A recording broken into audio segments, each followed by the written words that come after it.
नमस्कार। नमस्कार। नमस्कार सर, कैसे हैं? मैं बिल्कुल ठीक हूँ। आज जो घिरोर और नवाटेड़ा में जो आपकी पार्टी का प्रोग्राम रहा, जी, संक्षिप्त में उसकी समीक्षा बताइए, क्या क्या रहा वो? देखिए, करेल में उपचुनाव है, बाई इलेक्शन है, 10 विधानसभाओं में इलेक्शन होना है, उसमें जी जी जी करेल भी आता है। जी करेल में सर्वजन सुखाय पार्टी हमारी जो है जी वो चुनाव लड़ना चाहती है, चाहती नहीं बल्कि लड़ेगी ही, ये फाइनल है।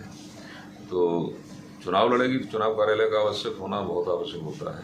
तो आज चुनाव कार्यालय का उद्घाटन था। कहाँ कहाँ हुआ था? ये एक तो नवाटेड़ा पे प्रधान कार्यालय जो चुनाव कार्यालय उसका नवाटेड़ा पे हुआ है जी और दूसरा घिरोर पे हुआ है, घिरोर में हुआ है।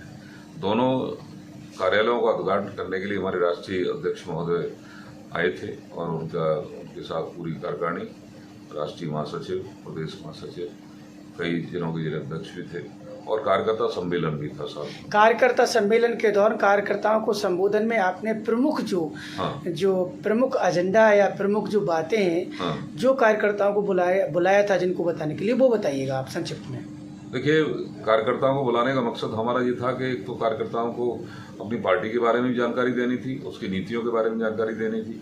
करेल में विधानसभा चुनाव भी लड़ना है तो निश्चित रूप से कहीं ना कहीं हमें कार्यकर्ताओं को एक संदेश भी देना था हमारे।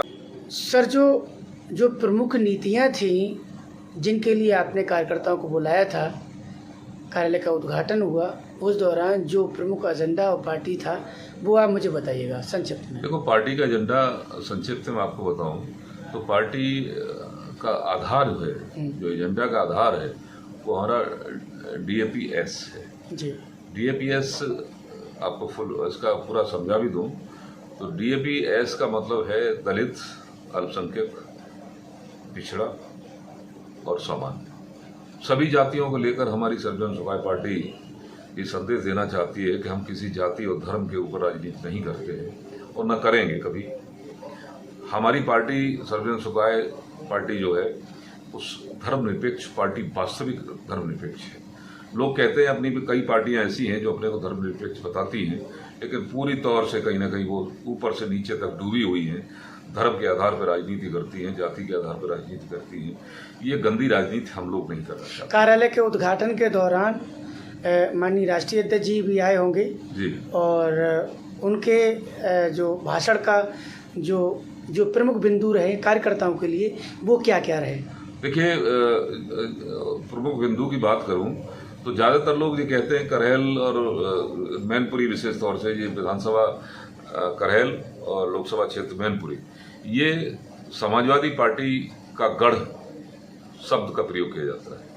उन्होंने ये स्पष्ट रूप से बताया, उन्होंने अपने पूरे वक्तव्य में ये खास अपना वक्तव्य उन्होंने रखा, अपनी एक समझाया लोगों को कि गढ़ कैसे है। गढ़ हम लोगों का गढ़ है, हमारे दलितों का गढ़ है, हमारे अल्पसंख्यकों का गढ़ है, हमारे पिछड़ों का गढ़ है। गढ़ हमारा है, किसी बाहर के व्यक्ति का गढ़ कैसे हो सकता है? तो हम अपने गढ़ को अपनी गढ़ के रूप में माने और किसी के गढ़ की बात करते हैं तो ये अन्यथा गलत बात होगी। ये उन्होंने अच्छी तरह समझाया सभी कार्यकर्ताओं। सर, आपने बेशकीमती समय में शिवा राठौर को समय दिया, इसके लिए बहुत बहुत धन्यवाद। जय हिंद। धन्यवाद।